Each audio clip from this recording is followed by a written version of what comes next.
अस्सलाम वालेकुम dear student. आज हमने मैकेनिक्स बीएस में 6 सेमेस्टर के नेक्स्ट लेक्चर को स्टार्ट करना है। नेक्स्ट लेक्चर स्टार्ट करने से पहले आप तमाम स्टूडेंट्स मेरी रिक्वेस्ट है कि मेरे चैनल को सब्सक्राइब, लाइक और शेयर ज़रूर करें। आज जो हमने टॉपिक स्टार्ट करना है वो हमारे पास है mass moment of inertia of a body about an axis. Mass moment हमने पढ़ना है inertia of the body about and axis. About and axis के गिर्द हमने inertia of the body mass moments को फाइंड आउट करना है। जो मैस मोमेंट है इनर्शिया ऑफ द बॉडी के ऊपर वो हमारे पास अलोंग एक्सिस अबाउट उसका हमारे पास फार्मूला क्या होगा, बेसिकली हमने वो ड्राइव करना है। तो सबसे पहले हमारे पास यहाँ पे हमने ड्रा कर लिया है, एक फिगर ड्रा की और साथ हमने बता दिया यहाँ पे here r is a perpendicular distance of a body about the fixed axis. Here mass is equal to dm and acceleration is equal to at is equal to alpha r। तो यहाँ पे हमने बता दिया है कि ये हमारे पास हमने एक लाइन ड्रा की और साथ हमने बता दिया जो हमारे पास उसका आर है वो हमारे पास डिस्टेंस वो क्या है, परपेंडिकुलर है। यहाँ पे हमने क्या करवा दिया, एक परपेंडिकुलर लाइन ड्रा कर दी और ये हमने बता दिया ये हमारे पास क्या है, उसका आर वेक्टर है, मीन्स उसका डिस्टेंस है। इसको हमने ओ का नाम दे दिया, इसको हमने ओ डैश का नाम दे दिया और यहाँ पे जो हमारे पास इसके परपेंडिकुलर की लाइन है उसके साथ साथ हमारे पास उसका स्मॉलेस्ट मैस में एग्जिस्ट कर रहा है, उसको हमने डीएम का नाम दे दिया। और अंदर ये हमारे पास नीचे की तरफ ये क्या है, परपेंडिकुलर है, ये इनका एंगल क्या आ गया, इनके बिटवीन एंगल जो आ जाएगा वो 90 आ जाएगा। उसके साथ साथ ये हमारे पास जो लाइन है, ये हमारे पास जो लाइन ड्रा किया अबाउट परपेंडिकुलर के अलोंग वो हमारे पास क्या आ जाएगी, इसका हमारे पास ये एक्सक्लूडेशन आ जाएगा और साथ साथ हमारे पास एक्सक्लूडेशन ये हमारे पास क्या है, ए टी है, बेसिकली हमने लिखा हुआ है। और ये हमारे पास जिसकी होल बॉडी होगी, ये हमारे पास होल बॉडी का जो मैस होगा वो हमारे पास मैस एलिमेंट आ जाएगा, उसको हम क्या कह देंगे, वो हमारे पास क्या है, डीएम है। ठीक है, यहाँ पे उसके बाद हमने बता भी दिया जो मैस है वो इक्वल डीएम के, एक्सक्लूडेशन इक्वल है एटी के। ठीक है, एटी के हमारे पास इक्वल है और वो हमारे पास नेक्स्ट आगे इक्वल आ जाता है अल्फा आर के। उसके बाद नेक्स्ट हमने कहा कि ये हमारे पास क्या है, ये जो हमारे पास एफ है वो हमारे पास इक्वल किसके होता है, Newton second law of the motion हमने पढ़ा था, एफ इक्वल था एम ए के। ठीक है, न्यूटन सेकंड लॉ का आप लोग इधर रेफरेंस भी दे सकते हो कि by Newton second law of the motion, bye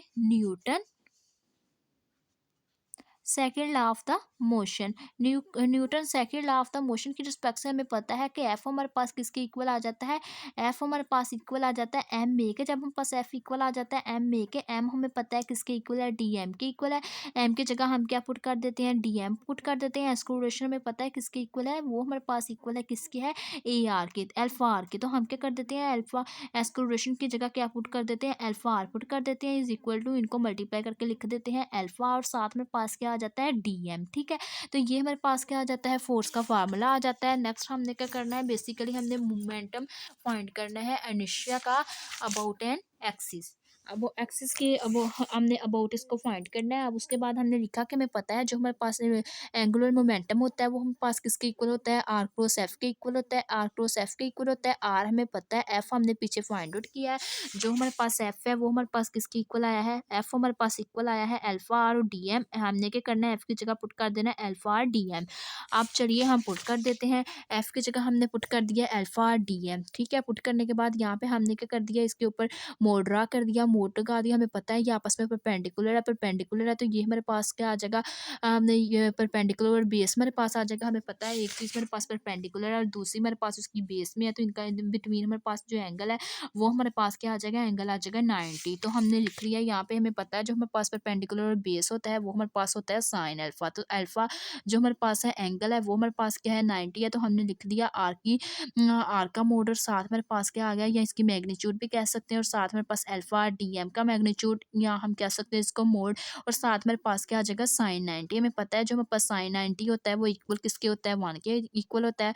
तो यहाँ पे हमने पुट कर दिया साइन जो हमारे पास 90 है वो हमारे पास इक्वल 1 के है। इक्वल 1 के होने की वजह से हमारे पास साइन 90 क्या हो गया, यहाँ पे हमने 1 से मल्टीप्लाई करवा दिया, ये भी हमारे पास आ रहा है, ये भी आ रहा है, आर से मल्टीप्लाई करके क्या हो गया, आर स्क्वायर हो गया, अल्फा वैसे ही आ जाएगा और सारा डीएम आ जाएगा। ठीक है, और नेक्स्ट हमने क्या कर दिया, इसको आइथ फॉर्म में लिख दिया। ये हमारे हमने क्या कर दिया, आई जो आर है इसके साथ भी हमने आई लगा दिया, अल्फा हमने वैसे रहने दिया, ये कॉन्स्टेंट चीज़ है और डीएम के साथ भी हमने क्या करवा दिया, आई को लगा दिया।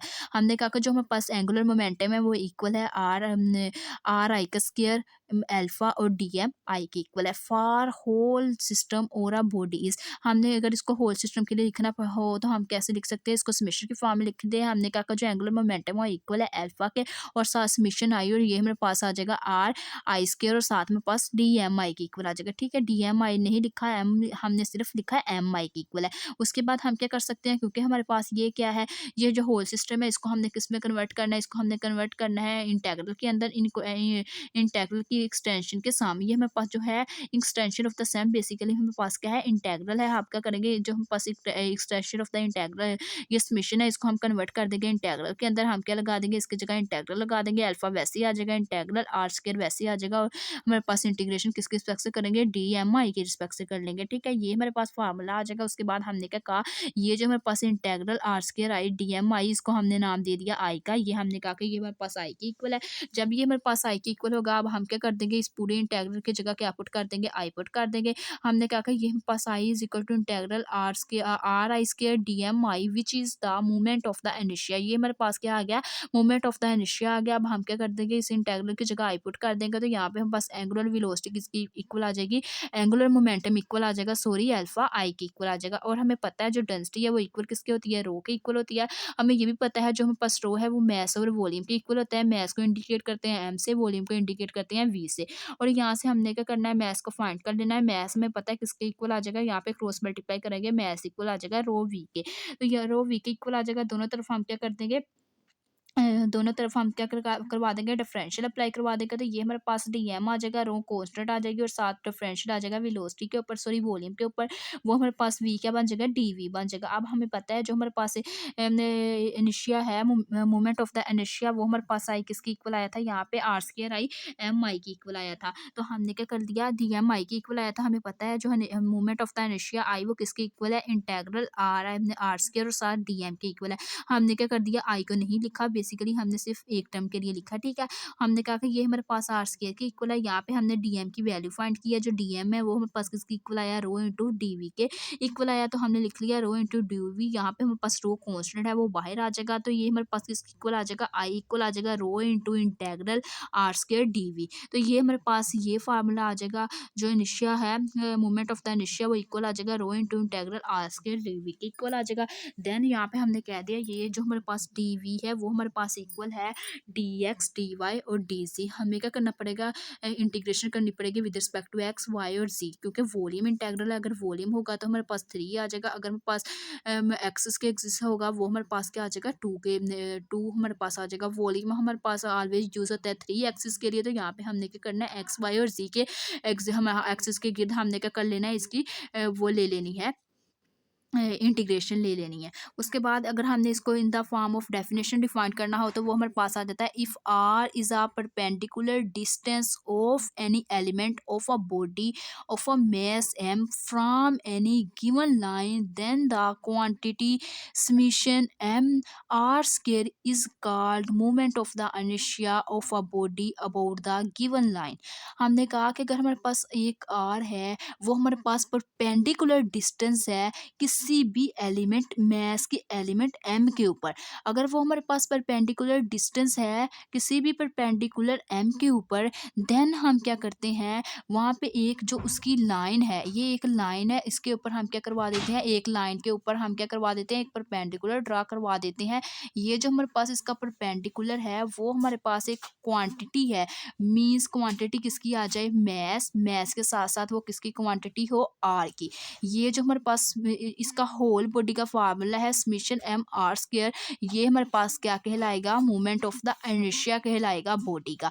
जो moment of the inertia body का कहलाएगा वो किस एक्सिस के गिर्द होगा, अलोंग लाइन के एग्जिस्ट होगा, क्योंकि हम एक लाइन के एग्जिस्ट हम पढ़ रहे हैं। अगर हम पढ़े एक्सिस का वर्ड यूज़ करें तो वो हमारे पास बिटवीन किसके बिटवीन लाई करेगा, वो एक्सिस के बिटवीन लाई करेगा। देन हमने कहा कि जो हमारे पास मोमेंट ऑफ द इनर्शिया है इसका हमारे पास फार्मूला क्या होगा, इसका फार्मूला हमारे पास होगा किलोग्राम मीटर स्क्वायर। तो ये थी आज की हमारी moment of the inertia about moment of the inertia of a body about an axis की वीडियो। अगर आप लोगों को मेरा आज का वीडियो लेक्चर पसंद आए तो मेरे चैनल को सब्सक्राइब, लाइक और शेयर ज़रूर करें। Thanks for watching. अल्लाह हाफिज़।